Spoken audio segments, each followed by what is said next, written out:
Hello and welcome to part 3 of how to set up your bass. As with the other parts, this is a very generalized setup section. Now, the next part to look at after intonation is the action.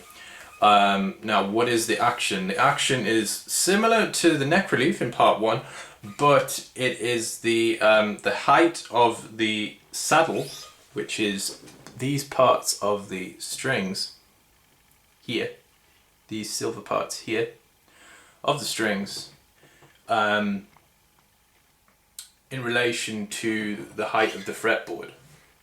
So how far the saddle is, how high the saddle is, depending on the size of your nut and things like that. There are slight variations with this. Again, this is a generalized setup. If you're playing, if you're using if you want like a very sort of funky, sort of fingerstyle jazzy tone, you'd probably want very low action. And if you're playing lots of slap, you probably want very high action. But I'm just going to show you the generalized, idea that I like in terms of action. So I'm going to switch on and I'll show you what I mean by action. So if I go up the neck,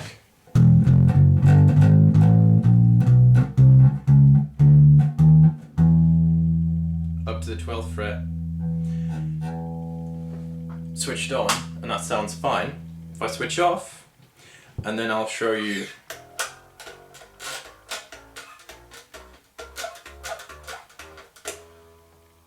now, there should be little or no fret buzz. So what you need to do is you need to get yourself one of these tiny little Allen keys. Most of them, if you've got a starter kit or you're starting out, they will the kit that you have will come with these tiny little Allen keys, the smallest Allen keys you can get. I personally do not know the dimensions of them, but they are the smallest Allen keys you can get.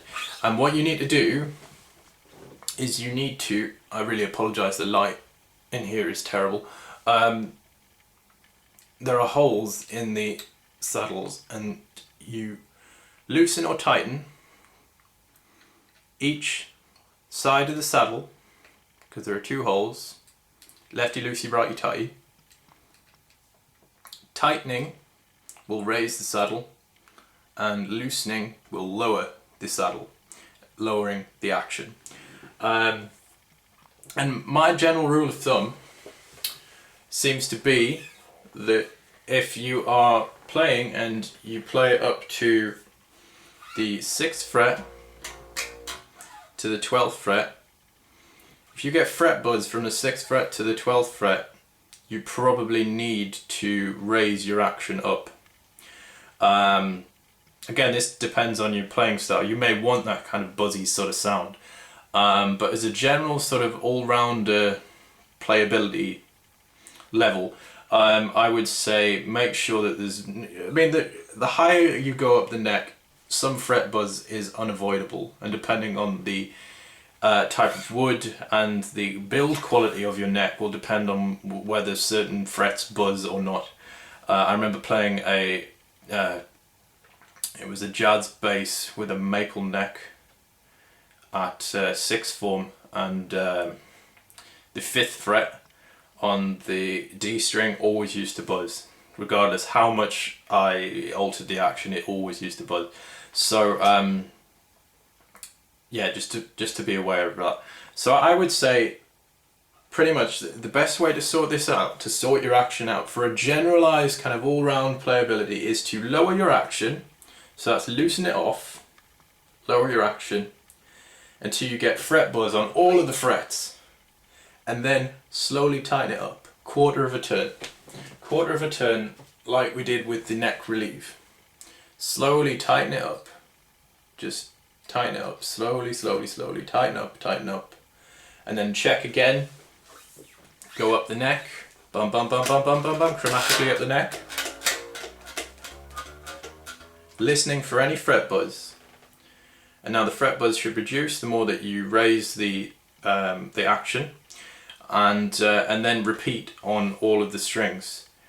and I would say that is it really for action. Again, this does take quite a lot of time. I would say for now, if you're completely new to setting up your bass, get a professional to go over it with you, and show you face to face. I mean, there's only so much I can show you through a video, and then feel free to experiment. And obviously, feel free to raise your action if, like, I would say if you were going to play sort of like, you know, funky fingerstyle sort of stuff, a bit like that sort of thing, you probably want quite low action, so you get that kind of buzzy sort of sound. But if you're playing slap, then you want really quite high action. You want probably quite high action.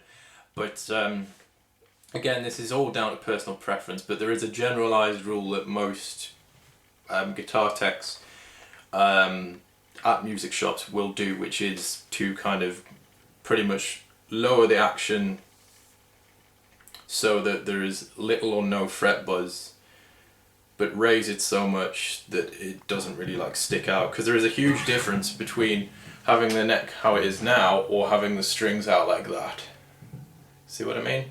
Some people have the action out so that the string is out like that, and that makes it very hard to play, but it gives you a great slap sound. But if you're trying to play fingerstyle like that, it's almost like playing the double bass, because of the distance between the bridge and the strings.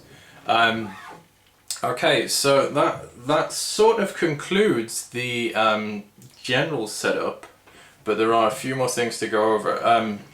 I will quickly demonstrate the pickup height for you now.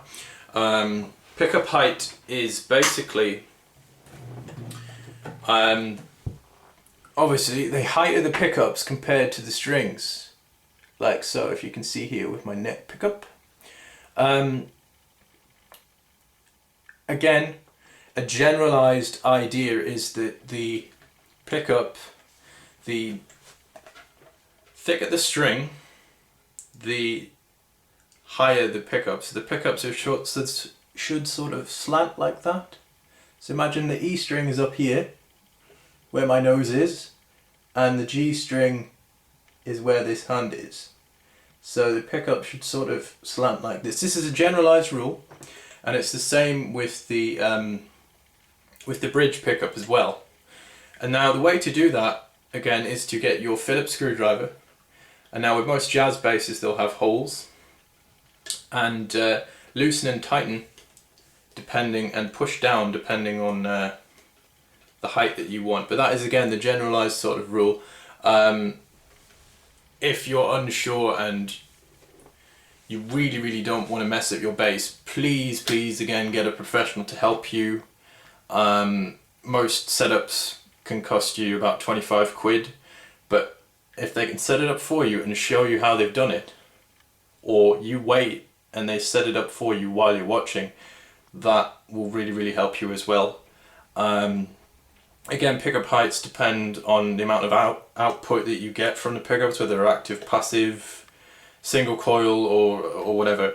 So I would say a rule of thumb for pickups is to have them sort of at a slight angle. So the G string, which obviously creates the loudest volume. Now the reason for doing pickup height is because it can completely change the dynamics of the instrument, of each string.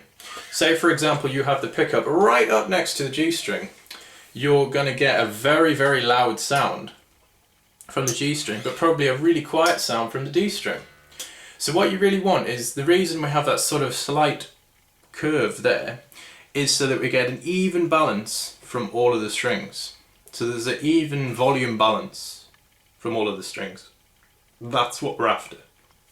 And again, this does take a lot of time, a lot of practice, a lot of fiddling around, and it can be quite tedious and can get very frustrating. So that's when I say please, if you're unsure and you get stuck, go see a professional. And I think that is it in terms of the general setup. My next video, the final part, is going to be on checking your connections, making sure the electronics are alright, and yeah, general maintenance and care for your bass.